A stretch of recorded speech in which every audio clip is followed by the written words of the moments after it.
So now we will understand the deep fascia of back of leg. So the deep fascia is especially now we'll find out what is the posterior compartment of leg here.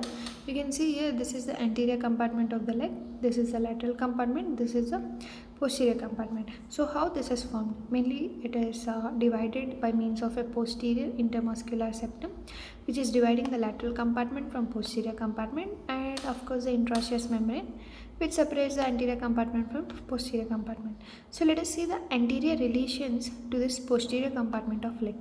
So anteriorly, if you see, you'll have the tibia bone, you'll have the interosseous membrane, you'll have the fibula bone, you'll have the posterior intermuscular septum. So these are the anterior relations of posterior part of our back of leg. Okay. And posteriorly it will have the deep fascia of the leg. So these are the anterior and posterior relations. So now let us understand the superficial transverse facial septum. So actually you can see this posterior compartment is having two lines, and these two lines are separating this posterior compartment into three parts. Okay, so what are the two lines? The first line you can see here, this is called as our deep transverse facial septum, and this one is called as superficial transverse facial septum. Okay, so first we'll discuss about the superficial transverse facial septum. Okay, this is mainly separating the superficial and deep muscles of back of leg. So these are the superficial muscles of back of leg, and these are the deep muscles of back of leg. So both are separated by means of this superficial transverse facial septum. Okay, so that is the main thing of this.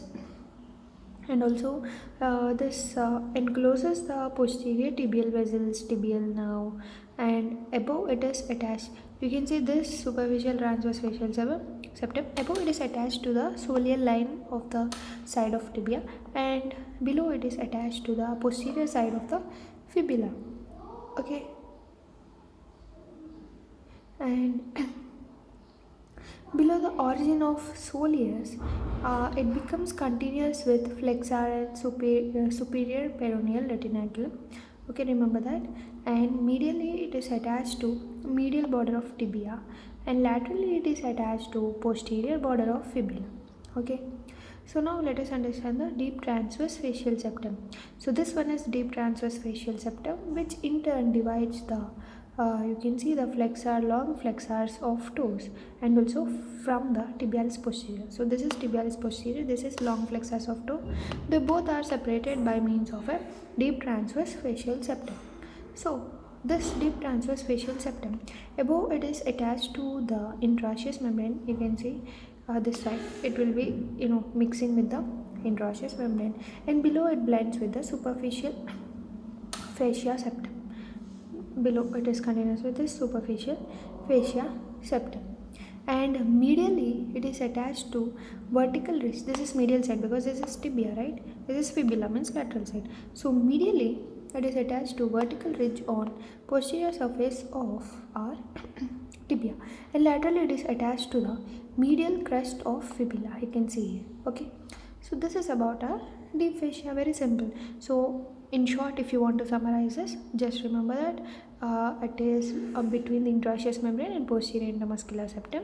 Okay, and it is divided into three compartments by means of two septum. One is a superficial transverse facial septum, one is a deep transverse facial septum. So in the first compartment you can see these are all the superficial muscles, these are all the deep muscles, or you can say the long flexor muscles of toe, and this is a tibialis posterior muscle. That's it. So very simple.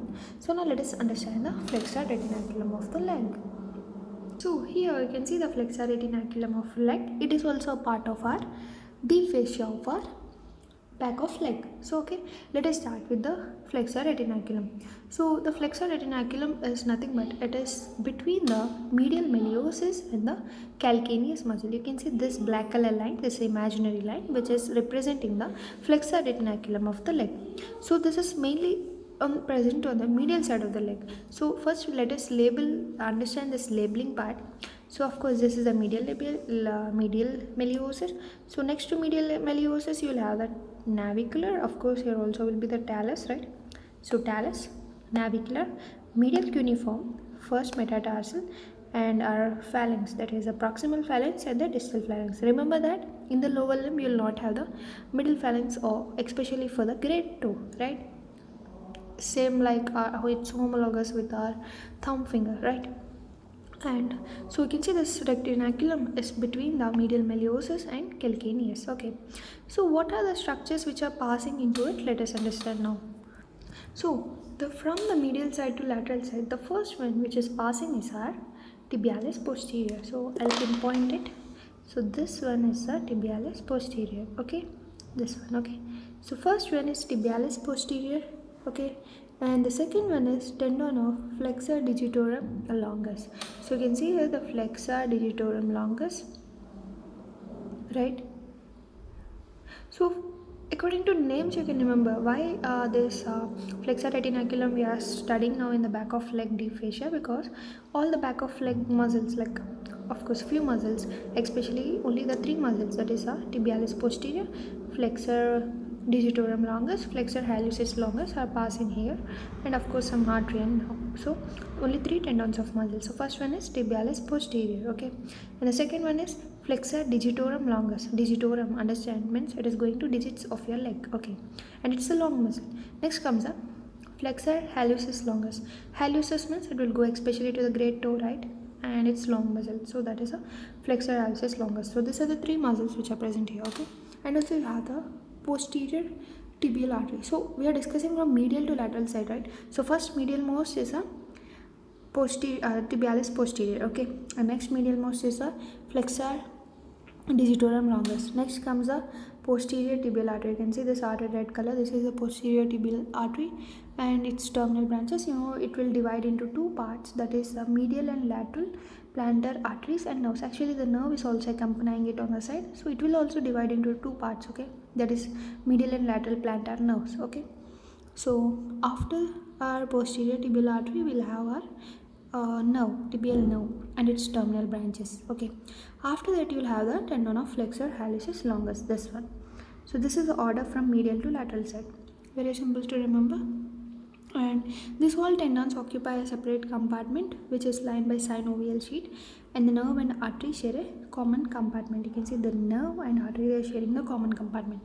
And if you see the lower part of deep surface of flexor retinaculum, they give origin to great part of adductor hallucis muscle in the lower deep part. It's not shown in this diagram, and especially near the calcaneum, the retinaculum is pierced by medial calcaneal vessels and nerves. Here, especially over here, it is pierced by the medial calcaneal vessels and also nerves.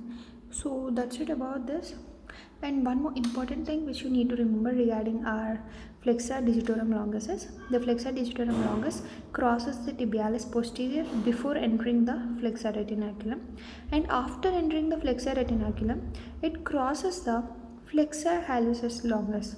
So remember, our flexor digitorum longus is somewhat special because it's crossing the tibialis posterior before entering flexor retinaculum, and after entering deep to the flexor retinaculum also it will cross our flexor hallucis longus, and finally it will go and insert into the base of the distal phalanx. Both this flexor digitorum longus and flexor hallucis longus, of course flexor digitorum longus will also attach to every digit, like all the different other four digits, not to the great toe first, other four digits to the base of distal phalanx. Of course flexor hallucis longus will attach to base of distal phalanx, and the tibialis posterior will go and insert into the navicular bone. So only the artery, that is a tibial artery, which will divide into medial and lateral plantar arteries, and also you have a nerve, that is of course a posterior tibial nerve, tibial nerve. So that tibial nerve also will divide into the medial and lateral plantar nerve. That's it. So this is very simple explanation of our deep fascia, which contains mainly the muscles about the compartments we discussed, and now we also discuss the flexor retinaculum. Next we'll discuss with the muscles of posterior compartment of leg.